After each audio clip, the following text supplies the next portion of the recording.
I feel like this movie was the sequel to Black Widow. Was anybody needing this as a sequel? All right, welcome back to the Nonsense Nexus. It's officially summer movie season, and I'm gonna do my absolute best to hit up most of the big releases. I'm gonna say Most 99% of the big releases that come most out this summer. There's one in particular that I am very transparent that I am not going to see. Let's just put it at I've been burned 3 times before. Why would I go back? I don't care who's in charge of it. I don't care. That's not the full reason, but whatever. I'm X. I go to the movies all the time, and she's Ree, and I absolutely do not. and I'm gonna try and lure, bait, tempt her into going to the theaters to see this one in particular. Today, we're gonna talk about the Thunderbolts and Marvel's most recent outing. But then also, I've been seeing so many trailers for it, and the very beginning of it says the greatest Marvel movie, basically, to come out. And I'm really curious as to how your take is going to Oh, be. that's in my thing. So I I'm answered that excited. question. Okay, I answered that question. Okay. So what's Thunderbolts asterisk? I have no idea how to pronounce an asterisk about, and it's definitely part of the title. Which is weird. Super. La Contessa Valentina Allegra de Fontaine. Yeah, that's her whole name. She's been in the kitchen. She's cooking up Avengers alternatives. That's what she's been doing since we last saw her at the end of Hawkeye. I think was the last time we saw her. Or maybe she was in Secret Invasion. Who cares? I get them all mixed up. She's she's not doing well. Anyone who can go not watching Secret Invasion, you're doing yourself a service. She's not doing this in the strictest sense legally or definitely morally. She is doing this like a villain. She's doing some underground clandestine, horrible things, human experimentation type stuff, and she's been leveraging people. She's been manipulating circumstances, bending the rules of the law, avoiding oversight and checks and balances in federal government because she's, the head of the CIA. Mm-hmm. She's clearly the villain. She is absolutely far and away the villain. She does have sort of good intentions at first, but the more she dwells on them, not really. She very quickly tips her full hand in the movie, and you're just like, oh yeah, that broad's evil. Um, Next to that, she's the through line going through the whole movie as the villain. But next to that, it's about like really like lonely, depressed people. That's what this movie's about. It's a very What? human kind of examination. Each one of the Thunderbolts asterisk is some combination of like alienated, lonely, depressed, ashamed, rejected, disgraced, or just in straight up pain. Well, maybe not Taskmaster. There's not a lot going on there. Just not even really a Thunderbolt asterisk. So that's what the movie's about. Those two main buckets. This is kind of an ongoing, somewhat of a theme with these superhero movies is being alone and deep thoughts and all that. That's kind of a bummer. I just want action-packed stuff. But okay. Well, these people are traumatized. Some of them, like extremely. Okay. Well, that's interesting. Well, then the question is, well, what happens? Mm-hmm. Look, I am not doing a long plot synopsis. I am not in the mood nor have the energy to do the mental and verbal gymnastics to avoid spoiling this movie. And I just don't want to. So I'm going to break this down in the most simplest, to the point way of what happens. The anti heroes clash, they trauma bond, they work together, they coalesce into a team. I mean, very closely at times, and I mean, honestly, quite literally work through their inner turmoil to ultimately allow the power of friendship to save New York City from darkness. There are also a couple other things we'll pepper in here. Explosions, bullets, So, a lot of those. They get betrayed, they try to get even, then things escalate. And it is when that escalation starts that I start taking points away from this movie, if we're being completely honest. That's what happens. and the anti-heroes you're speaking of is Florence Pugh, whatever the character's name is. I always be forgetting. Elena Belova. Yes, and then Sebastian? James Buchanan Barnes. There you go. Representative James Buchanan Barnes. There you go. Okay, so John Walker. Alexei, ooh, that's the one I can't remember his last name. Red Guardian, Ghost, she's there too. Okay. Yeah, Okay. those are our Thunderbolts. Those are the people who are the anti-heroes I believe I referred to. Is there any comedy sprinkled in it? Is there any funny parts? Goodness, yes. Yay! Okay, well that's good because it sounds like a bummer so far. So I don't know. It's very balanced, I guess. That's the way to word it. Yeah, it's balanced. All right, so how was it? It was at its best with all the grounded action, the sets and sequences where things were like people on the ground, people in a hallway, people in a warehouse, people in a facility. Like that grounded action is what I'm talking about. Not saying that it's real or realistic. I just mean not all that high power. There's nothing in this movie. Well, there is, but the stuff in this movie that's more like Storm from the X-Men throwing a hurricane at somebody because they looked at her cross-eyed. That stuff is where I think this movie is at its weakest. But the stuff that's grounded, where it's dudes punching each other, the gun work, the kung fu from John Wick that they're kind of doing, knife play, shield work, punches, kicks, grapples, that stuff, 2 thumbs up, awesome. That is where this movie jams. You get into the bending reality with the power of your mind and nonsense, you're just like, they can't 100%. They just can't do it. I don't think anything about the movie was like needing heavy explanation or lots of a big exposition dump. I don't think any of that is necessary. It only gets a little trippy, a little weird, and kind of metaphysical when they get into their psi nonsense at the end of the movie. But that was all like foreshadowed like crazy at the beginning of it. So they did kind of, I mean, warn you, oh, we're going to get up in here on some of this. And that's fine, I guess. So overall, I feel like this movie was the sequel to Black Widow. And Huh. it's like, was anybody needing this as a sequel? I think most people wanted more Florence Pugh's character, Yelena Belova. They wanted more of her because she's absolutely Absolutely. awesome and super likable, and she's like Yep. a, a neutron star of pure charisma. And then after Hawkeye, we wanted even more, perhaps in another elevator with Kate Bishop, because the best thing about the entire Hawkeye show, absolutely. Mm, And so we got it. This is her movie. This is absolutely Yelena Belova's movie. And good. I truthfully don't think many of the characters have much of a story arc but her. Um, John Walker, he's basically just the same dude he's been since the end of, I used to call it Snowbirds. It's Falcon and the Winter Soldier. Um, he's basically the same guy he was at the end of that. There's no, I don't think there's any significant development. Like he's had his fall from grace, he's done, and he's just an ass. Not a badass necessarily, not a dumb ass, just an ass most of the movie. Red Guardian, Alexi's the same. He's kind of the same spot he was at the end of Black Widow, and he doesn't move much. But there's a little more going on beneath the surface of him. He was a lot better adjusted than most of them, would honestly say. Is that a Bucky high makes bar, a my low bar? heart hurt. He's the even line. Ah, Um, Bucky just, it hurts my heart looking at my Winter Soldier, man. Like I'm confident this was it. He's just never gonna get back to the previous levels of outstanding interstellar level badassery he has been previously. He's never gonna get back there.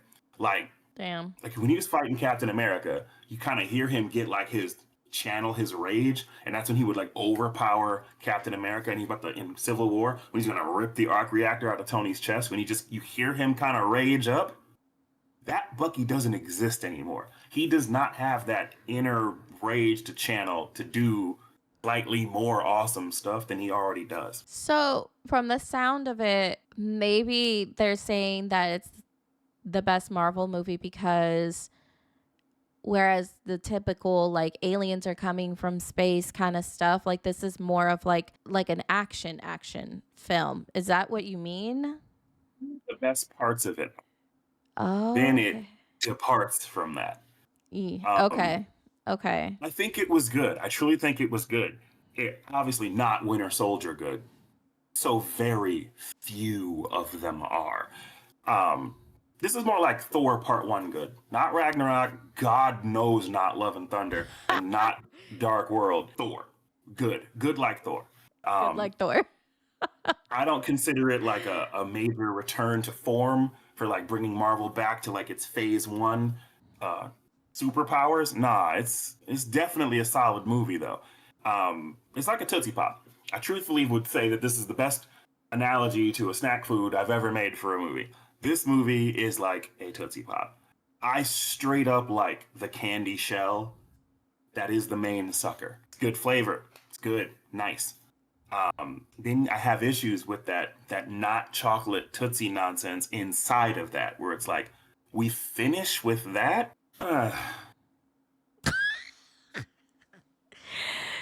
That's accurate, because that's bringing me, that's my segue right into talking about how I feel about the ending. In one word, that's my feeling on the ending of this movie. I do not like when an unlikable or a deplorable villain gets a soft ending. I like to see a bad, horrible, I hate this person villain get broken. Okay. Do not come to Punished. this movie with that expectation. There's no breaking of the villain here. It's a soft ending. And otherwise, other than that, fine. Whole thing's fine. There's a post-credit sequence. It's pretty important, I would say, to their overall tapestry they're weaving together. But if you pay attention to movie credits, for the love of God, do not watch the credits of this movie if you want to have the full impact of the reveal in the end credit sequence. Because the songs, they list the songs that are in the movie. The last song listed is like, oh, hey, guess what's about to show? What we're about to show right now. We just revealed it in the credits because we weren't thinking. It's that. It's very unfortunate. Or maybe they did. My God.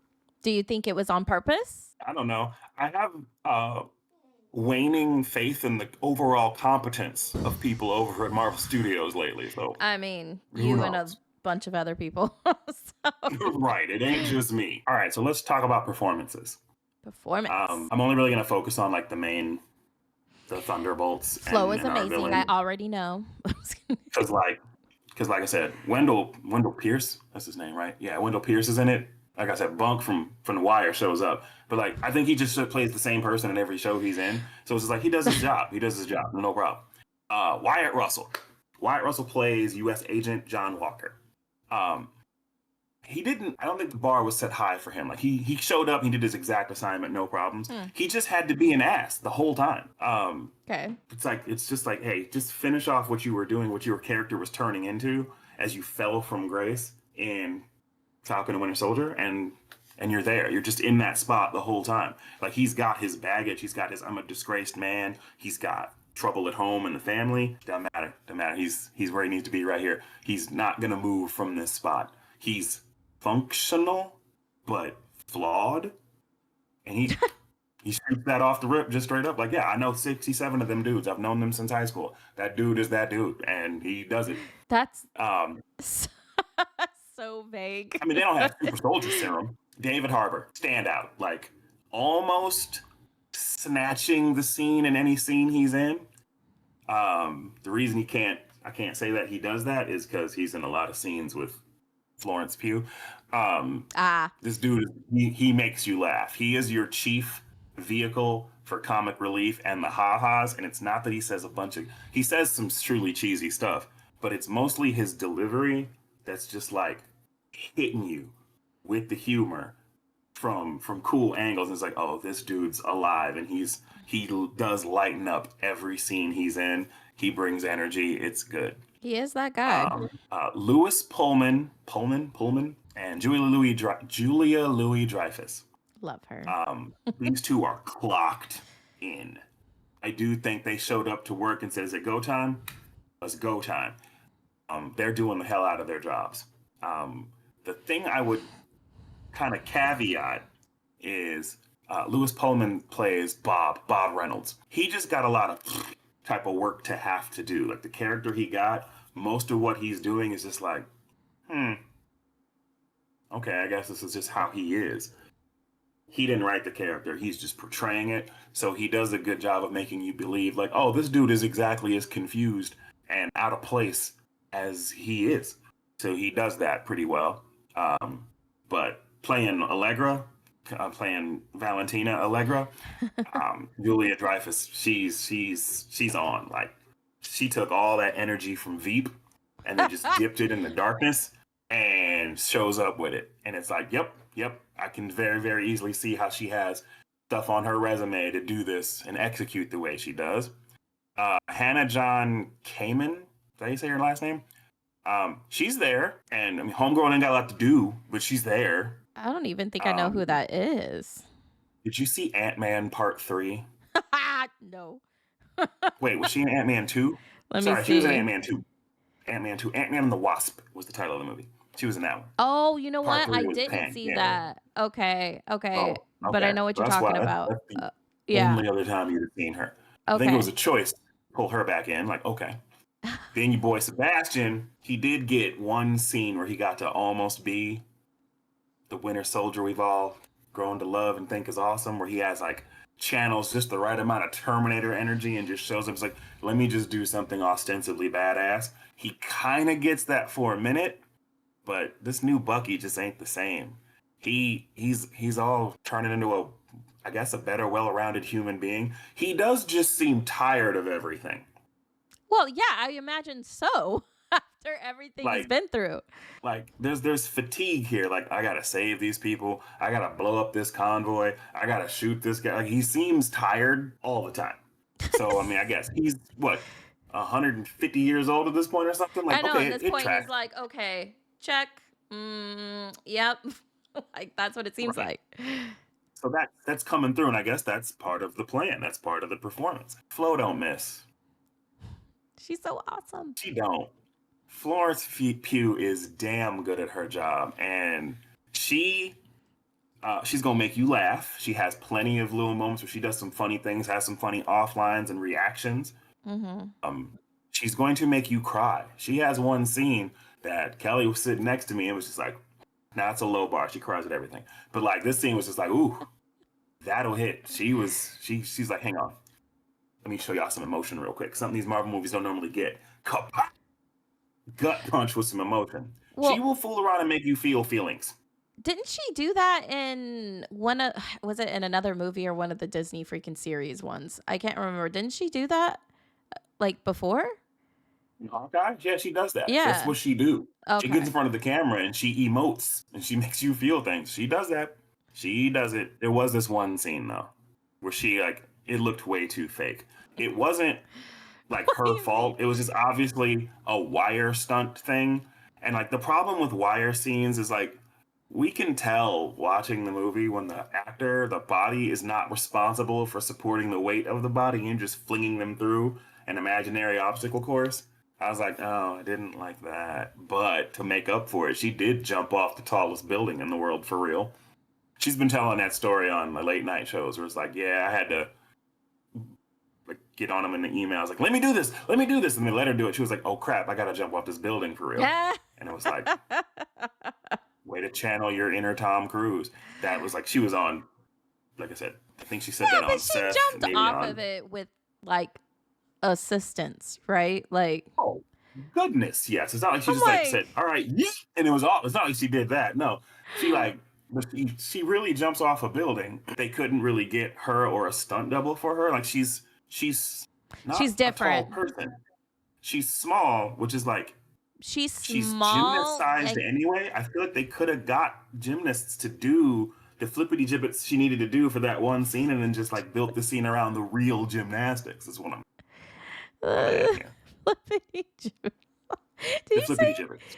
I thought you said flippity giblets. I might have.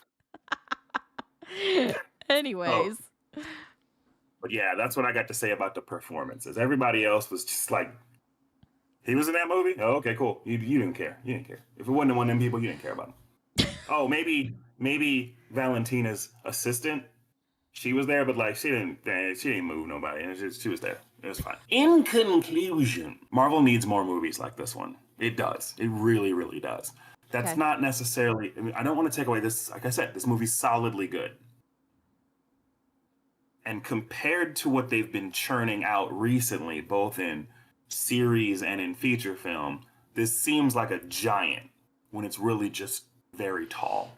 If that makes sense. Doesn't, but okay. Um, it's strong as hell compared to recent things they've made, but it gives me the impression of a transitional episode. Like it's not, it doesn't fully feel standalone-ish. Like it's needed to be in this particular space to bridge something. And this is driven home a little further by the end credit scene, which I think does a little more. Normally those just like link them together like Lego pieces, like link, link, link, link, link. They're all building one big thing. This one kind of made me feel like, oh, I feel like this movie really didn't matter because you're just trying to prime me for something else. Like I feel like that was like disrespectful. Like it's literally trying to it's setting something up, but it's not setting up like long game pieces. It's setting up like the next two projects, and I feel like meh. But Marvel needs more of the rest of this movie.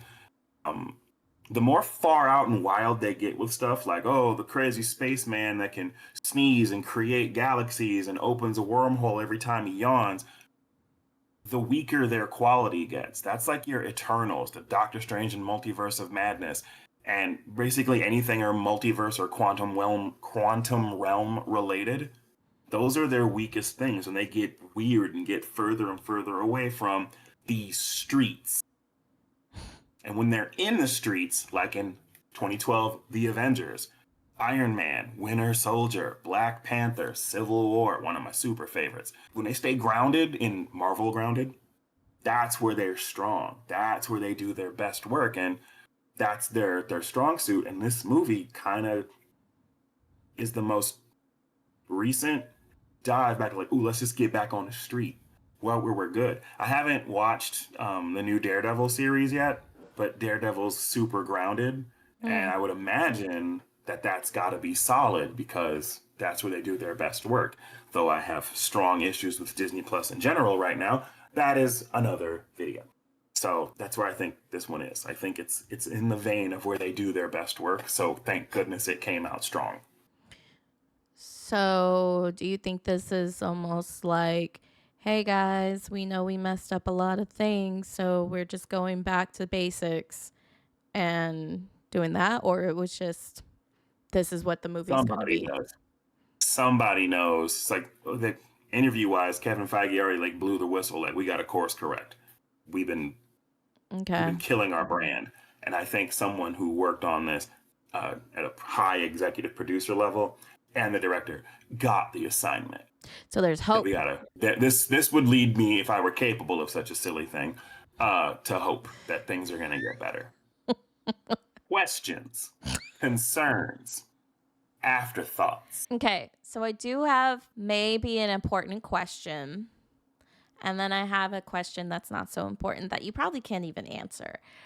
So let me lead with the one that you probably can't even answer. Okay. So, why was Florence Pugh's character? I don't know if this is a her thing. I don't know if it's a character thing. By the way, I should preface this with I love Florence Pugh. I think she's fucking amazing. Just as a human being that we see as a normal person. Do I know her? Absolutely not. I don't know any of these goddamn people. I barely know myself. But like, she just portrays somebody that's really fucking awesome. But why was she so tanned? Is that like her? Like, because she wasn't like that before. And I was watching some of these trailers. And when I say watch, I mean like I'm working and it's like playing into the side. But I just noticed, I don't know if it's because she's so blonde that it's making whatever tan. Because I know she's tanned. I know her white ass ain't that tanned. And if she is, you're blessed, really. Because it looks great, but it's so tanned. So did she just like, was she doing things in the movie that was like, huh? She was dirty most of the movie. She was dirty, so that's dirt. Like, dirt. Most of the time, it was dirt. There's definitely probably some tanner action going on, right? But like on a personal level, but most of what was on her, character-wise, makeup-wise, was dirt. She was dirty. Okay, that answers. Told you there were explosions. Explosions make debris. Okay, all right, that makes me feel better because I'm like, why would they do that? That doesn't make any sense. Okay, whew, all right, that's a relief.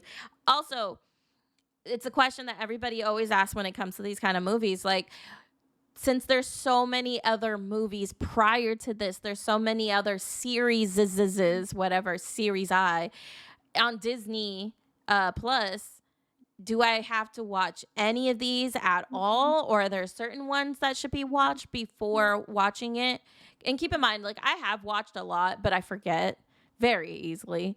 So I'm a person that will rewatch things. So, like, if I were going to be like, you know what, I'm going to watch this in theater, what do I need to do to prepare? Black Widow. That's it? I think if you watch Black Widow, that's 50% of your groundwork. Other than that, the only things that it directly relates to are Hawkeye and Falcon and Winter Soldier. I would say you can watch those two. Those are like your silver medals. Falcon and Winter Soldier, Hawkeye as a series, silver medal. Things I would say that are important to watch. Black Widow takes the gold. Honorable mention, Captain America and the Winter Soldier. Just because that movie's amazing. Just watch that and do yourself a service. Okay, that makes sense. But like, so at the very bare minimum, would you say if I watch Black Widow and Hawkeye, the whole little series thing, would that be enough? You wouldn't know anything about John Walker. It don't matter. I was gonna say, You I'm like, do you really need to know? It don't matter. No, you don't need to know. I'm telling you, Black Widow covers most of it, and if it does not cover it, it's probably because it's not that important. I'm just saying. Just you're like, oh, that happened. Oh, look, there's a silver donkey riding a roller skate. Who cares? So, in your opinion, from the movie trailer saying it's the best Marvel movie they've made so far, or whatever it is, what? No? Absolutely not. It's not the best thing they've done at all. No, it's not. Maybe the best one in the past 3 years, maybe. That's a strong likely. But nah, man, Civil War is here. It exists. It's been around for years. The original Avengers exists. It's here.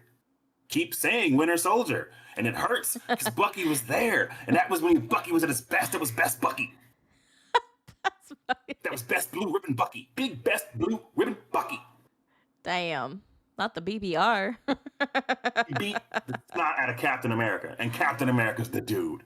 Like, I mean, he cheated and he shot him a couple times. Captain was like, you're going to take more than one bullet to kill me. And he kept going. And, you know, it's great. This ain't the best. No, whoever said that is a propagandeer. What's the word? They make commercials for a living. It's Mad Men saying that. It's not real. It's Mad Men. It's commercials. Yeah, I hate when they say stuff like that. It's like, this is the best, blah, blah, blah. And it's like, that makes me not want to watch it. It's the best in past couple years.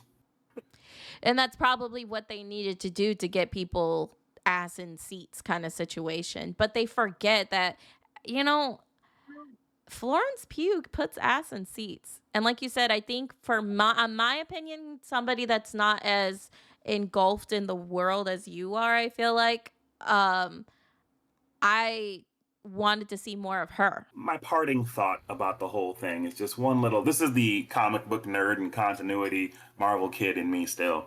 So like, at the end of the movie, when everything's going south and it's getting super bad, you mean to tell me that creeping darkness that was spreading across New York City didn't make its way to 177A Bleecker Street? Because I know for a fact there's someone residing at that address that has the title of Sorcerer Supreme that might have been like, what's all this happening in my front yard?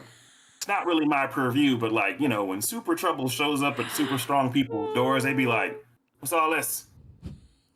They do some wizard stuff and fix this. I just feel like Wong should have been out there like, hey, get this in order.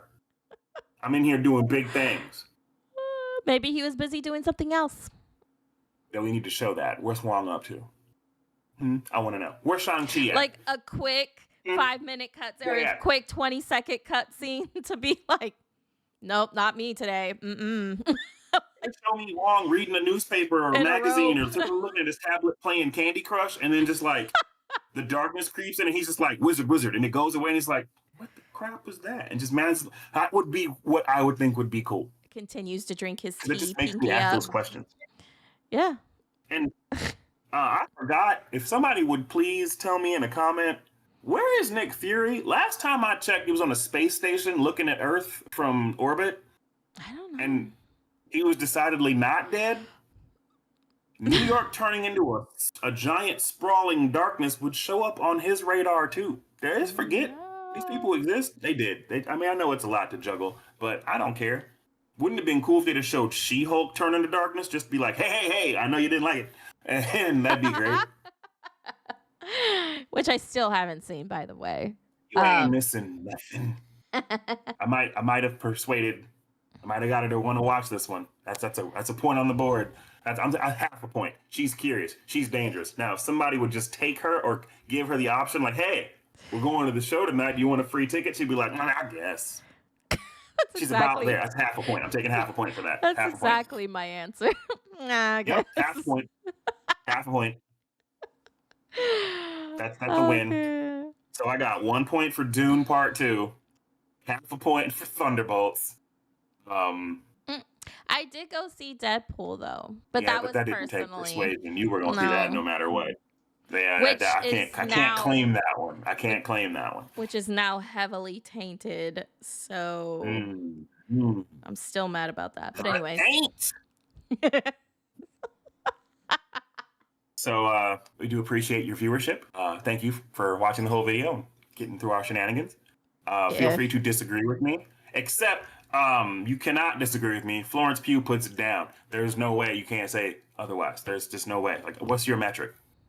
If she's not dope acting, who is? If somebody says The Rock, that's how you know their opinion is not legitimate. Rolling. It's how your opinion on Reese's Pieces does not matter to me. No, that's objective fact, though. No. If you guys did not watch our candy video, or we do have a candy video coming up, actually. It should be after this. But okay. He does not eat peanut butter. Strong convictions are held. His opinion does not matter. He goes, I have strong convictions about my confections. How long have you been waiting to say that? 12 seconds. That one I really just made that one up. That one just pulled together. That was good. So yeah, like, subscribe. Again, he will be doing most, if not all, summer movies. Summer movies. But all right, we're good. Yeah. All right, toodaloo, kangaroo, we out. The rhythm's always flowing. No need for logic. We're drunk enough to walk. Just kick back, relax, and let the chaos go.